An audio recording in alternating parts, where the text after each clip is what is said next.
umukino wa shampiyona n'umukino karundura utegerejwe n'abatari bakeya, dore ko ari umukino bashyize saa 12 n'igice ku itara kuri stade Amahoro, dore ko ari umukino wavugishije abantu benshi cyane. Aya ma ekipe yombi, haba ekipe ya Gasogi United ndetse na ekipe ya Kiyovu Sport, buri imwe yose yikomanga mu gatuza ivuga ko amanota ari ayayo.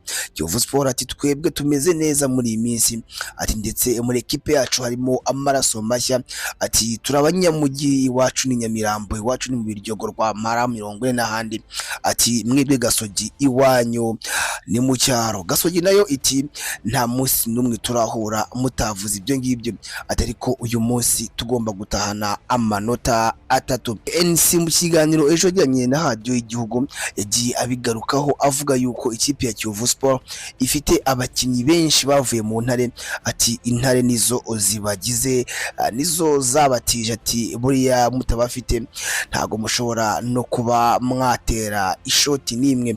Abenshi bakomeje kuvuga bati none mu gihe Kiyovu Sport yatsinda ikipe ya Gasogi, ati KNC yavuga yuko yatsinzwe n'intare atatsinzwe na ekipe ya Kiyovu Sport. Bwana Ahmed agenda atangaza ati twebwe Kiyovu Sport murabizi yuko tugomba kubatsinda. KNC nawe ati ibyo ngibyo ni ibyawe, ati ntago mushobora kutuva mu nzara.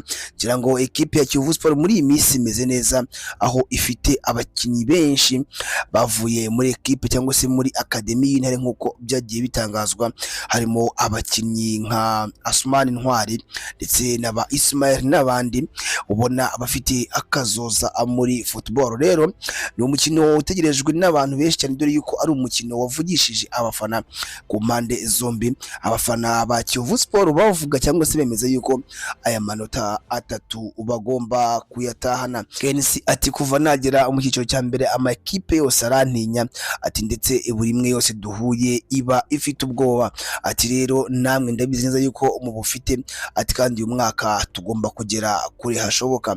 KNC ngira ngo abenshi barabizi, buri mukino iyo ugiye kuba aba yatangaje byinshi, ndetse rimwe na rimwe hari ibyo avuga akanisubiraho nkuko bamwe mu bakunzi b'umupira w'amaguru bagenda ababivuga. Ngira ngo ni kenshi yagiye avuga yuko muri shampiyona harimo ubujura bw'abasifuzi ngo igihe yabaga yatsinzwe. Aya ngaya ni amagambo atangazwa n'abafana ba Kiyovu Sport, ati batubabarire uyu munsi, ati ntaze kuzana ibyabatwibye, ati dukina umupira kandi tuze gukizwa n'ifirimbi ya nyuma. Iyi ngiyi ni YouTube channel yacu kandi yitwa Tahatibu Wadi, ni mwace twita Tahatibu Update, aho tugeza amakuru abagiye acicikana muri showbiz by'umwihariko no muri sport. Genda udukurikira ku mbuga nkoranyambaga zacu zitwa Tahatibu TV, Instagram, TikTok na Facebook zitwa Tahatibu TV. Njyewe nitwa Eni Yusufu, duhure muri comment.